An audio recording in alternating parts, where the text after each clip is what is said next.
बाहुबली थाली वाले की सफलता। एक समय की बात है। श्रीरंगपुर नाम के शहर में वीरेन नाम का आदमी अपने परिवार के साथ रहता था। वीरेन बहुत ही संस्कारी और साफ दिल का इंसान था। वीरेन के घर से कुछ दूरी पर ही उसका एक छोटा सा होटल था, जिसे वो बहुत अच्छे से चलाता था। वीरेन का जीवन बड़े आराम से चल रहा था। वो हर सुबह जल्दी उठकर बाजार जाता, होटल में लगने वाला सामान खरीदता और दिन भर अपने होटल में अपने ग्राहकों की मनपसंद चीजें बनाता और शाम को जल्दी होटल बंद करके घर आता था। वीरेन के परिवार में उसके माता पिता और उसकी पत्नी सपना और बेटा संदीप था। वे सब मिलकर एक खुशहाल जिंदगी बिता रहे थे। एक दिन वीरेन घर पर बहुत देरी से आता है। घर के सभी लोग वीरेन का इंतजार कर रहे थे, लेकिन घर आकर वीरेन बिना किसी से बात किए अपने कमरे में सो जाता है। सपना को समझ आ जाता है कि आज जरूर कुछ न कुछ हुआ है। सब लोगों का खाना होने के बाद सपना भी अपने कमरे में जाती है और देखती है कि वीरेन चेयर पर बैठकर किसी गहरी सोच में डूबा है। तभी सपना वीरेन से, जी सुनते हो, क्या हुआ है? आज अपने घर में किसी से बात तक नहीं की और बिना खाना खाए आप कमरे में चले आए। मुझे बताइए क्या हुआ है? सपना, ऐसा कुछ भी नहीं, बस आज खाना खाने का मन नहीं था और थोड़ी थकावट भी लग रही थी, इसलिए मैं सीधा कमरे में आ गया। तुम सो जाओ। क्या सच में ऐसी कोई बात नहीं है या आप मुझसे कुछ छुपा रहे हो? नहीं बाबा, ऐसा कुछ नहीं हुआ है, बस तुम सो जाओ। अच्छा ठीक है, लेकिन अगर कुछ चिंता की बात है तो आप मुझे जरूर बताइए। क्या पता शायद मैं आपकी कुछ मदद कर सकूं। नहीं सपना, कुछ भी नहीं, तुम सो जाओ। सपना को पता था कि कुछ तो बात है, लेकिन वो वीरेन को और परेशान नहीं करना चाहती थी। वो बिना कुछ बोले सो गई। अगले दिन वीरेन हर रोज की तरह सुबह जल्दी उठकर होटल के लिए निकल गया और बहुत रात को घर आया। अब ये सिलसिला रोज का हो गया था। सपना को कुछ समझ नहीं आ रहा था कि आखिर अचानक ऐसे क्या हुआ है कि वीरेन इतने चिंता में रहता है, किसी से बात नहीं करता और ना ही अपनी परेशानी बताता है। हर रोज की तरह वीरेन आज भी घर बहुत लेट आता है। सपना ने आज सोच ही लिया था कि वो आज वीरेन से हर हालात में पूछकर ही रहेगी।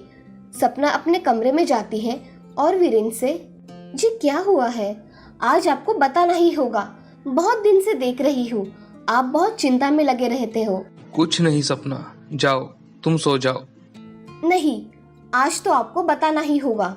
वीरेन अपने परिवार को चिंता में डालना नहीं चाहता था, इसीलिए उसने आज तक किसी को कुछ नहीं बताया था। लेकिन आज सपना उसे ये बात पूछकर ही रहेगी, ये उसे पता था। और सपना कितनी जिद्दी है ये भी उसे पता था। सपना, हमारे होटल के सामने ही मेरे दोस्त ने एक बहुत बड़ा आलीशान होटल शुरू किया है। उस दिन से हमारे होटल में लोगों का आना बहुत कम हो गया है और अब धीरे धीरे हमारा होटल जैसे बंद होने आया है। होटल में काम करने वाले लोगों की सैलरी भी नहीं दे पा रहा हूँ। मुझे तो कुछ समझ में नहीं आ रहा कि अब मैं क्या करूँ, घर कैसे चलाऊँ, होटल का क्या करूँ, कुछ भी नहीं समझ आ रहा। जी आप चिंता मत करिए, कुछ ना कुछ रास्ता जरूर निकल आएगा। सब अच्छा होगा, बस आप निराश मत होइए। हम सब मिलकर कुछ ना कुछ रास्ता जरूर निकालेंगे। चलो अब पहले खाना खा लो, और हाँ, कल सुबह सबसे हम इस बारे में बात करते हैं। नहीं सपना, सब लोगों को बताकर मैं सबको टेंशन नहीं देना चाहता। जी ऐसी बात नहीं है, क्या पता सबसे बात करने पर कुछ ना कुछ रास्ता निकल आए। और फैमिली का तो काम ही है हर सुख दुख में एक दूसरे के साथ खड़े रहना। चलो अब जल्दी खाना खाकर सो जाओ। वीरेन खाना खाकर सो जाता है। अगली सुबह सब लोग नाश्ते के लिए साथ में बैठ जाते हैं। तभी सपना वहां आकर सभी घर वालों को वो बात बताती है।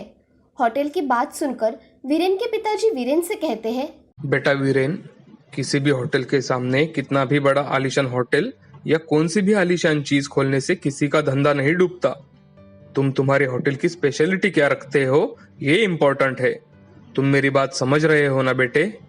मैं समझा नहीं पिताजी, साफ साफ कहिए ना, आप क्या कहना चाहते हो? बेटे, तुम तुम्हारे होटल में कोई ऐसी चीज बनाओ जो कि सिर्फ तुम बनाते हो और अपने ग्राहकों की डिमांड को पहचानो, उन्हें क्या चाहिए और उसे लोगों के सामने अच्छी तरह से पेश करो। जैसे ही तुम ऐसा कुछ करोगे, तुम्हारा होटल उस बड़े होटल से भी ज्यादा चलेगा। ऐसे निराश मत हो, यही तो वक्त है बेटा नए जमाने के साथ बदलने का, नया कुछ करने का। कब तक तुम वही वही काम करते रहोगे? लेकिन पिताजी, खाने के मामले में हम क्या नया कर सकते हैं? लोगों को आजकल बड़े बड़े आलीशान होटल में जाना और वहां खाना खाना अच्छा लगता है, और हमारे पास तो इतने पैसे भी नहीं है कि हम हमारे होटल को बड़ा बना सके। दादाजी और पिताजी की ये सारी बातें बाजू में खड़ा संदीप सुन रहा था। संदीप ने हाल ही में अपने कॉलेज की पढ़ाई पूरी की थी और वो सोच रहा था कि ऐसा क्या किया जाए कि उसी होटल को एक अच्छी पहचान मिले और उनका होटल सारे शहर में फेमस हो जाए। थोड़ी देर सोचने के बाद संदीप अपने पिताजी और दादाजी से, पिताजी, दादाजी, मेरे पास एक कल्पना है। अगर वैसा करते हैं तो हमारा होटल पूरे शहर में फेमस हो सकता है और कमाई भी बहुत अच्छी होगी। ऐसी क्या कल्पना है संदीप, जरा हमें भी बताओ। देखिए पिताजी, ज्यादातर लोग जब होटल में खाना खाने जाते हैं तो अपने फ्रेंड्स ग्रुप या अपनी फैमिली के साथ जाते हैं, और जब पूरी फैमिली या ग्रुप होटल में आते हैं तो सब लोग अलग अलग ऑर्डर करते हैं। सबका कुछ ना कुछ अलग ऑर्डर होता है। अगर हमने ऐसी थाली बनाई जिसमें अलग अलग प्रकार के व्यंजन हो और वो एक ही थाली 4 लोग मिलकर भी खा ना सके, और अगर किसी ने 4 लोगों ने मिलकर वो थाली खा ली तो उन्हें हम कुछ ना कुछ इनाम देंगे, तो लोग एक ही थाली की ऑर्डर देंगे और उनकी पूरी फैमिली उसमें खाना खा सकेगी। हाँ संदीप, ये कल्पना तो मुझे भी बहुत अच्छी लगी। वीरेन, तुम्हें ये करके देखना चाहिए। हाँ पिताजी, हम ऐसा ही करते हैं। मेरा भी कॉलेज अब पूरा हो गया है। मैं आपको इस काम में पूरी मदद करूंगा। इंटरनेट पर भी हमारी थाली की मार्केटिंग करूंगा। जी आप ज्यादा मत सोचिए, आप आज से ही काम शुरू कर दीजिए। ठीक है, चलो संदीप, आज से तुम भी मेरे साथ होटल चलोगे। संदीप और वीरेन होटल में आते हैं। संदीप उस दिन आसपास के होटल में जाकर वहां के ग्राहकों से बात करता है। लोगों को क्या पसंद है, क्या नहीं, ये सब बातें पता करता है और अपने होटल में आकर सारे कर्मचारियों की एक मीटिंग लेता है और उन्हें सब समझा देता है कि कल से उन्हें क्या करना है। सारे कर्मचारी भी संदीप की नई योजना की तारीफ करते हैं और काम में जुट जाते हैं। तभी उनमें से एक कर्मचारी संदीप के पास आता है और संदीप से पूछता है, संदीप भाई, अगर हम इतनी बड़ी थाली लोगों को देने वाले हैं तो हमें उस थाली का कोई नाम भी तो देना पड़ेगा ना। इतनी बड़ी थाली है तो हम उसे बाहुबली थाली नाम देते हैं। हाँ, ये नाम तो बिल्कुल सही रहेगा संदीप भाई। उस दिन संदीप और होटल के कुछ कर्मचारी रात भर होटल में ही रुकते हैं। सब मिलके सारी तैयारियां कर लेते हैं। संदीप ने एक बहुत बड़ा बैनर बना लिया था। उसे संदीप और कुछ कर्मचारियों ने मिलकर रात में ही होटल के बाहर लगा दिया। संदीप ने इंटरनेट पर भी बाहुबली थाली की मार्केटिंग कर ली थी। अगले दिन लोग होटल के पास आते और बाहर लगा बैनर देखते थे और उसे पूरा खाने पर जो इनाम मिलेगा ये देखते थे। उस दिन बहुत सारे लोगों ने बाहुबली थाली खाई। अचानक से एक दिन में आए ये बदलाव को देखकर वीरेन भी बहुत खुश हो जाता है। तभी एक ग्राहक संदीप से, भाई, यहाँ के होटल मैनेजर कौन है? जी मैं हूँ, बताइए आपको क्या चाहिए सर? अरे वाह बेटा, तुमने एक ही थाली में पूरी फैमिली खा सके ये जो काम किया है ये बहुत बढ़िया है। और हाँ, तुम्हारे थाली के सारे व्यंजन बहुत टेस्टी है। मैं मेरे दोस्तों को भी जरूर बताऊंगा कि तुम्हारे होटल आकर बाहुबली थाली खाए। धन्यवाद सर, आपको हमारी बाहुबली थाली पसंद आई, ये सुनकर हमें सच में बहुत खुशी है सर। सच में बहुत स्वादिष्ट खाना है तुम्हारे थाली का। चलो अब मैं चलता हूँ। वीरेन ग्राहकों की ये बात सुनकर संदीप के पास आता है और संदीप से, बेटा सच में तुम्हारी कल्पना बहुत अच्छी है। मैंने कभी सोचा भी नहीं था कि लोगों को ये सब पसंद आएगा। पिताजी, अभी तो सिर्फ आज का पहला दिन है, आगे आगे देखो होता है क्या। अच्छा है बेटा, मैं तो कहता हूँ आज से तुम ही इस होटल को संभालो। हाँ पिताजी, मैं आपको पूरी मदद करूंगा। संदीप और वीरेन घर जाते हैं और घर पर आज हुई सारी बातें बताते हैं। सारे घर वाले बहुत खुश होते हैं। अगले दिन से संदीप और वीरेन मिलकर होटल संभालने लगते हैं। धीरे धीरे उनके होटल में ग्राहक बहुत बढ़ने लगे। कुछ ही महीनों में उनकी बाहुबली थाली पूरे शहर में ही नहीं बल्कि पूरे राज्य में इतनी फेमस हो जाती है कि अब दोनों ने मिलकर कई शहरों में बाहुबली थाली के नए होटल शुरू कर दिए। अपने बेटे और पोते की तरक्की देख दादाजी भी बहुत खुश हो जाते हैं और एक दिन उनसे कहते हैं, देखा बच्चों, मैंने तुमसे कहा था ना, होटल आलीशान और बड़ा होने से कुछ नहीं होता, बस तुम्हारी स्पेशलिटी और क्वालिटी ही तुम्हारी पहचान होती है। तुम हमेशा ये बात याद रखना। हाँ दादाजी, आप बिल्कुल सही थे। मैं ये बात हमेशा याद रखूंगा। संदीप ने अपने होटल में बाहुबली थाली शुरू की और उसे एक नए मुकाम तक लेकर गया। वो आगे जाकर एक बहुत बड़ा बिजनेसमैन बन गया। वीरेन भी अपने बेटे की तरक्की देखकर बहुत खुश था। देखा दोस्तों, इस कहानी से हमें ये सीख मिलती है कि हमें बड़ा बनने के लिए किसी बहुत बड़ी चीज की जरूरत नहीं होती, बस एक नई सोच की जरूरत होती है। राजगढ़ नाम के राज्य में राजा हरिवंश रहा करते थे। उनका स्वभाव बहुत ही खुशमिजाज था। उनकी प्रजा हमेशा खुश रहा करती थी। हरिवंश को एक पुत्री थी जिसका नाम था मौली। मौली दिखने में बेहद खूबसूरत थी। उसी के साथ उसको गाना गाना तथा शिकार पर जाना बहुत पसंद था। उसको विविध कलाएं अवगत थी। उसने सभी विद्याओं का अच्छी तरह से अभ्यास किया था। एक दिन मौली महाराज हरिवंश से, पिताजी, मुझे जंगल में जाना है, मैं सुबह ही चली जाऊं? बेटी, तुम्हें तो पता है हम आपको अकेले जंगल नहीं जाने दे सकते। आप हमारे सैनिकों के साथ जंगल जा सकती हो। ठीक है पिताजी, हमें जंगल में जाकर कमल पुष्प लाने हैं। हम सुबह जाकर लेकर आएंगे। ठीक है। ऐसा कहकर महाराज राजकुमारी की कक्ष से चले जाते हैं। राजकुमारी सुबह जल्दी उठकर जंगल में अपने सैनिकों के साथ चली जाती है। राजकुमारी मौली एक बड़े से सरोवर के पास आकर रुकती है। तभी मौली खुद से, ये कितना सुंदर सरोवर है, मैंने तो आज तक ऐसा सुंदर सरोवर देखा ही नहीं। तभी सैनिक सामने आकर राजकुमारी से, राजकुमारी, इस सरोवर के कमल पुष्प कोई भी नहीं निकाल सकता। इस जल को अगर आपने हाथ भी लगाया तो आपका शरीर नीला पड़ जाएगा और आपको वही अपने प्राण त्यागने पड़ेंगे। अगर हाथ भी लगाया तो शरीर नीला पड़ के प्राण क्यों त्यागने पड़ेंगे? राजकुमारी, ऐसा कहा जाता है कि एक जादूगर ने क्रोध के कारण अपने जादू से दूसरे राज्य के राजकुमार को एक सोने के पंछी में बदल दिया और पूरा राज्य इस सरोवर में बंदिस्त कर डाला है। इस सरोवर को अगर कोई भी हाथ लगाएगा तो वो जल्द ही मर जाएगा और राजकुमारी, तभी से यहाँ इस सरोवर के पास कोई नहीं आता। मगर इसका कोई तो उपाय होगा, उस पंछी बने राजकुमार और राज्य के लोगों को छुड़ाने का। राजकुमारी, इसके बारे में मुझे कुछ नहीं पता। आप चाहे तो इस जंगल में एक ऋषि मुनि है, उनसे जाकर आप पूछ सकती है। ठीक है, हमें वहां लेकर चलो। ऐसा कहकर सैनिक राजकुमारी मौली को लेकर ऋषि मुनि के पास चले जाते हैं। वहां जाते ही राजकुमारी ऋषि मुनि के पैर पड़ के आशीर्वाद लेती है। प्रणाम महाराज। आओ राजकुमारी, कैसे आना हुआ? महाराज, मुझे उस सरोवर के बारे में जानना है। वो राजकुमार कहाँ है और उसके राज्य को इस सरोवर में बंदिश क्यों करके रखा है? राजकुमारी, मैं आपको सब बताता हूँ, मगर याद रहे वो जादूगर बहुत ही भयानक है। अब बताइए महाराज, मुझसे जो हो सकेगा मैं वो करूंगी और उस राजकुमार को छुड़ाऊंगी। राजकुमारी, कुंतल देश में राजकुमार सूरज सिंह राज्य किया करते थे। वो बहुत ही न्यायी थे। एक दिन उनके राज्य में एक जादूगर आया। उस जादूगर ने उस राज्य के लोगों को अपने वश में करना शुरू कर दिया था। सूरज सिंह की प्रजा खुद से ही एक दूसरे को हानि पहुंचाने लगी थी। ये बात राजकुमार को पता चली। एक दिन राजकुमार ने जादूगर को अपने महल में बुलाया। आप यहाँ के अतिथि हैं। हमारे राज्य में कलह निर्माण करने की आपकी हिम्मत कैसे हुई? महाराज, मैंने तो ऐसा कुछ भी नहीं किया। लोग तो अपने आप ही झगड़ते हैं। हम चाहते हैं कि आप हमारे राज्य से कल तक यहाँ से चले जाइए। इसमें ही आपका हित है। ऐसा कहकर राजकुमार वहां से चले जाते हैं।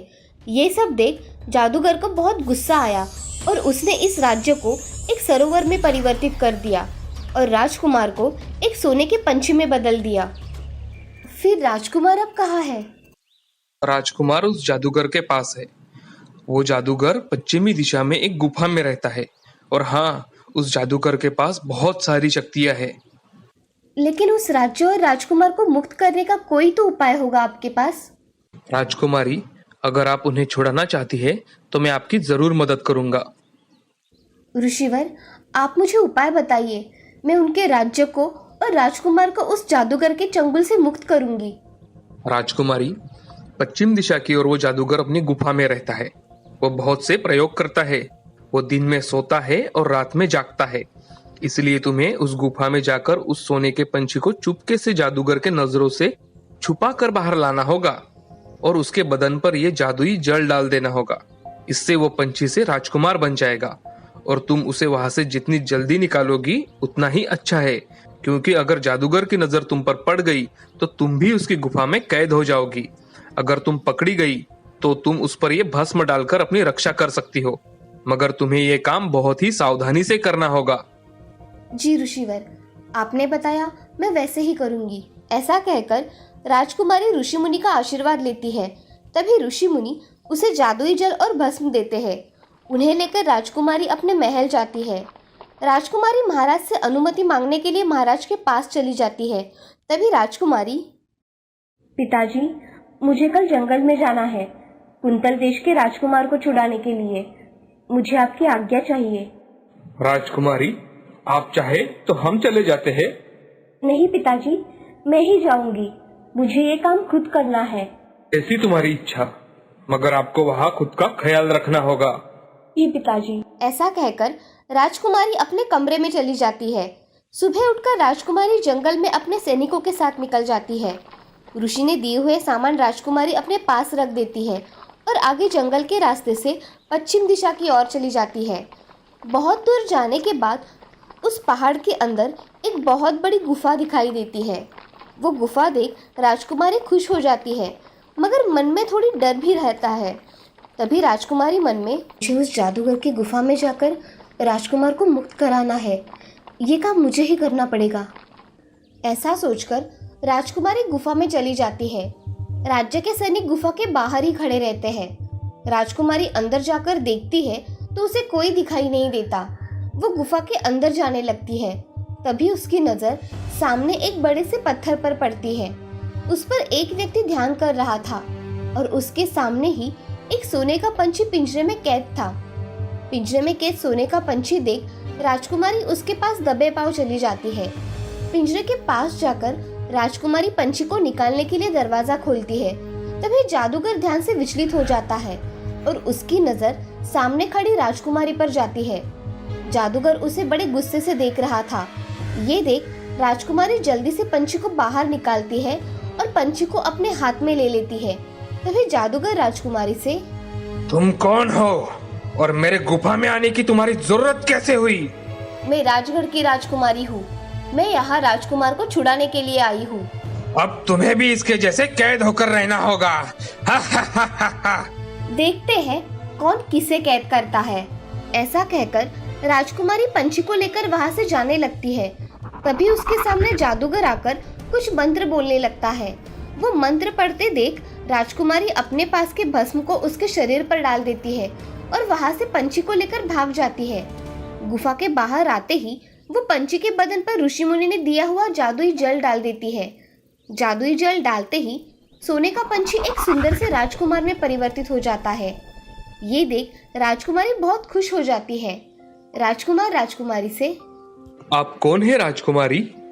मैं राजगढ़ की राजकुमारी मौली हूँ। मुझे आपके बारे में जंगल में आकर पता चला, इसीलिए मैं आपके सहायता के लिए चली आई। आपने मेरी बहुत बड़ी सहायता की है राजकुमारी, इसलिए मैं आपका बहुत बहुत धन्यवाद करता हूँ। ऐसा कहकर राजकुमार राजकुमारी के आगे हाथ जोड़ता है। मैं एक राजकुमारी होने के नाते मैंने दूसरे राज्यों को संकट से बचाया है। राजकुमारी, मुझे लगता है कि यहाँ ज्यादा देर तक खड़े रहना उचित नहीं है, इसलिए हम ऋषिवर के पास चले जाते हैं। हाँ चलिए। ऐसा कहकर दोनों घोड़े पर बैठकर ऋषि के पास चले जाते हैं और उनके सामने हाथ जोड़कर खड़े रहते हैं। तभी साधु महाराज अपनी आंखें खोलते हैं। महाराज, आपके बताए अनुसार मैं जादूगर की गुफा में जाकर राजकुमार को छुड़ा कर लाई हूँ। प्रणाम ऋषिवर, आपने मुझे छुड़ाने में बहुत बड़ी सहायता की है। मैं आपका हमेशा ऋणी रहूंगा। मैंने तो सिर्फ राजकुमारी की मदद की है। उसकी इच्छा थी कि आपके राज्य को सही सलामत जादूगर से छुड़ाए और आपको वापस लाए, इसलिए मैंने उसकी मदद की है। महाराज, मुझे लगता है कि जादूगर फिर से राजकुमार को बंदी बना लेगा।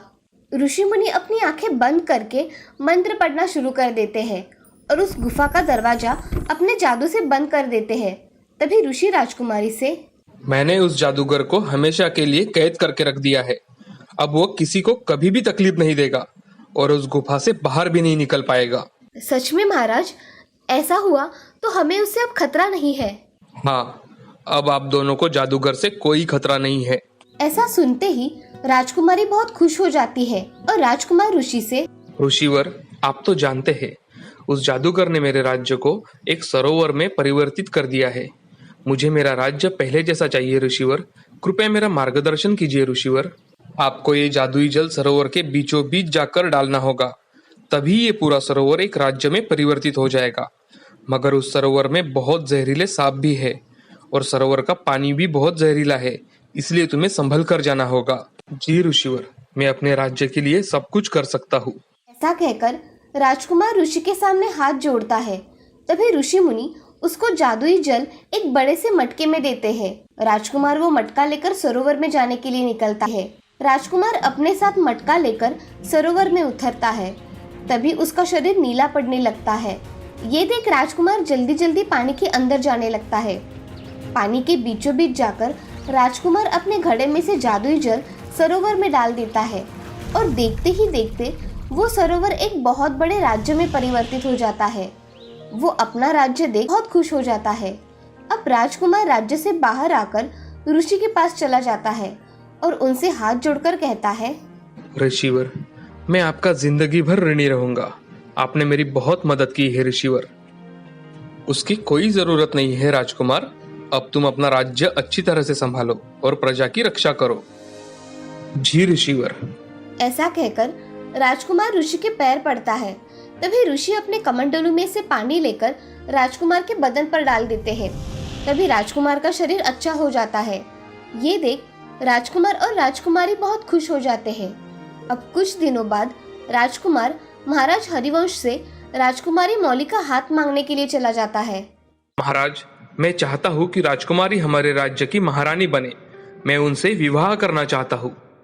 राजकुमार, मैंने आपकी कीर्ति तो बहुत सुनी है, मगर हमारी राजकुमारी अगर चाहेगी तो ही उसका विवाह आपके साथ हो पाएगा।